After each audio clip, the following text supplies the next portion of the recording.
Thank you, Mr. Chairman.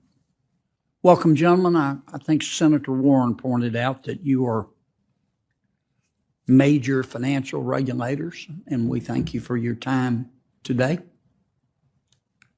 So let me ask you your opinion. Would any single one of you hire Sam Brinkman-Fried to manage a food truck? Would any of you? Would any single one of you hire his girlfriend, Caroline Ellison, who apparently was trading billions of dollars, to manage a food truck?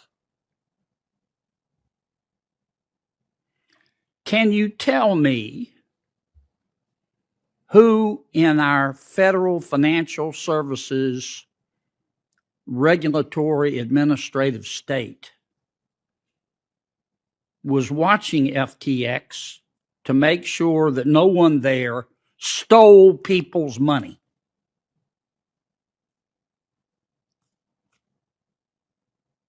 Was anyone watching them that you know of?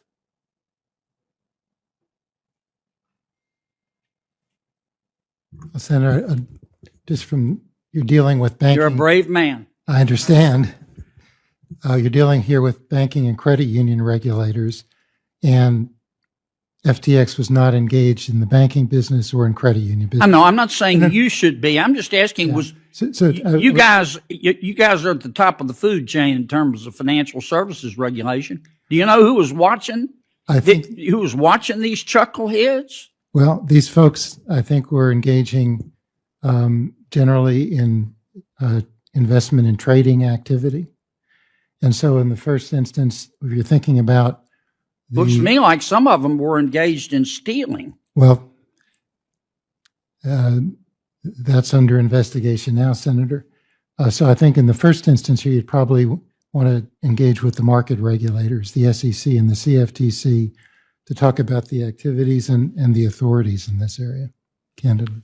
All right, I don't have a lot of time. I want to ask the chairman a few questions about inflation.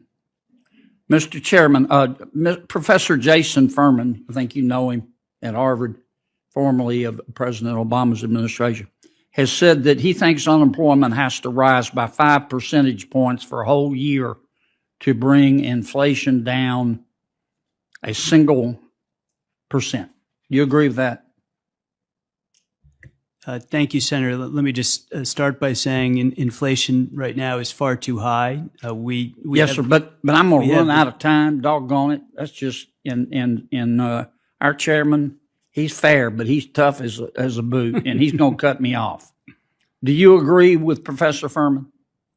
I think that it's the case that we're going to see significant softening in the economy. I don't have a projection that precise as Jason Furman to comment. Let me ask you about Professor Larry Summers. He says that unemployment is going to have to rise to 7.5% and stay there for 2 years to get inflation down to 2%. Do you agree with that? As I said, I think that we're going to see softening in the economy, but I don't have a prediction as precise as that one. All right. Can we agree? You remember the inflation back in the 1980s under President Reagan and President Carter, and when Mr. Volcker was chairman. Can we agree that the only way we got control of inflation then was on both the fiscal and the monetary side? Well, at the end of the day, it's the responsibility of the Fed to assure price stability consistent with maximum employment. So we're focused on our responsibility. I know that, but you can't, if you depend on monetary policy alone, interest rates have to go higher. Or let me put it another way. If Congress cooperated and stopped spending money like it was ditch water, Congress or the Fed wouldn't have to raise rates as high. Is that a fair statement? To get control of inflation, of course. I really won't have any comment on fiscal policy. We take the You think fiscal policy is irrelevant? we take the fiscal policy that elected members of Congress and the president enact, and we calculate those in our decision making. But I don't have a comment on fiscal policy. You don't have any comment on the contribution that fiscal policy makes to inflation. I really don't have anything to add about that. Well, add to what? You haven't told me anything. Add to what I said before. You're not which telling is- me that fiscal policy has nothing to do with inflation, are you? I'm telling you that at the Fed, we take our monetary policy responsibilities as ours, and we leave to the elected Well, don't you branches think you fiscal have a policy. moral obligation, if not a legal obligation, if you think fiscal policy is contributing to the inflation, to say something, for God's sakes? I think it's important for us to respect the role of the Congress and the president in setting fiscal policy, and then to take that as a given in how. Can we you do tell our me, work. given the path we're on, how high unemployment is going to go in order to get inflation down? I think we're going to see unemployment go up, but I don't have a precise answer Oh, to your question. duh. I think you're right. I don't mean to make light of you. Can you give me any prediction how high? I mean, Summers and Furman are saying it's going to have to go through the roof. I have seen a wide range of predictions about that, and as I What said, are those we're going to be ranges? data dependent. We're going to see how the numbers come in, and unemployment is obviously an important factor we'll look at. Thank you for your indulgence. Thank you, Senator Kennedy.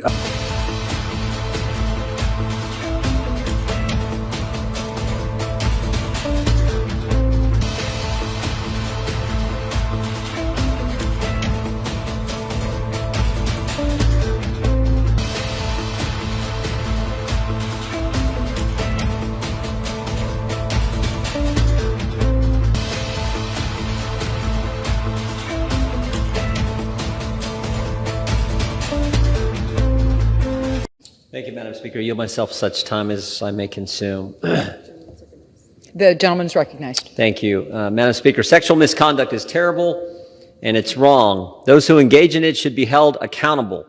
But this bill, while well-intentioned, is misguided. For starters, it's a massive federal overreach. It regulates contract law that has been and should be handled at the state level. Some states have decided to regulate confidentiality clauses in contracts. Others have decided not to. That's how our system of government works. That's how our Constitution works. States experimenting to find out what, in fact, works best. However, this bill creates a new federal floor that undercuts the power of states in the process. And this is just the beginning of a new push by Democrats to chip away at states' rights. The White House said as much this week. In commenting on the bill, the Biden administration said, quote, "It looks forward to continuing to work with Congress to advance broader legislation that addresses a range of issues implicated in NDAs and non-disparagement clauses," end quote. They're not hiding the ball here. Federalism is a serious issue, and Congress should not be taking power from the states just to impose its top-down approach. Additionally, we should take a hard look at the findings included in the bill as passed by the Senate. House Democrats intentionally left these findings out of the version of the bill that the Judiciary Committee marked up. These findings include statistics about the percentage of men and women who have experienced some form of sexual harassment or sexual assault in their lifetime. It's not clear where these statistics in these new findings come from, but they seem to rely on a study that used a broad definition of sexual harassment, very broad, that included instances of, quote, misgendering as sexual harassment. That definition goes way beyond existing law. A finding of Congress that effectively treats, quote, misgendering on its own as a form of sexual harassment will doubtlessly lead to future efforts to expand the law in other ways. If Democrats are going to include findings like this, they should at least have to debate it in the committee. We should think carefully about these findings before cementing them in federal law. Finally, this bill as drafted is too broad and will affect contractual matters completely unrelated to sexual misconduct. A confidentiality clause may cover a wide range of information. And when the bill applies, it nullifies the entire confidentiality clause with just a few poorly defined exceptions.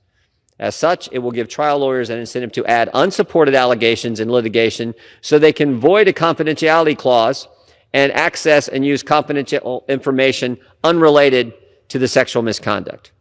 We all condemn sexual harassment and sexual assault, but this is a flawed bill and it's going to create problems down the road. I urge my colleagues to oppose it and reserve the balance.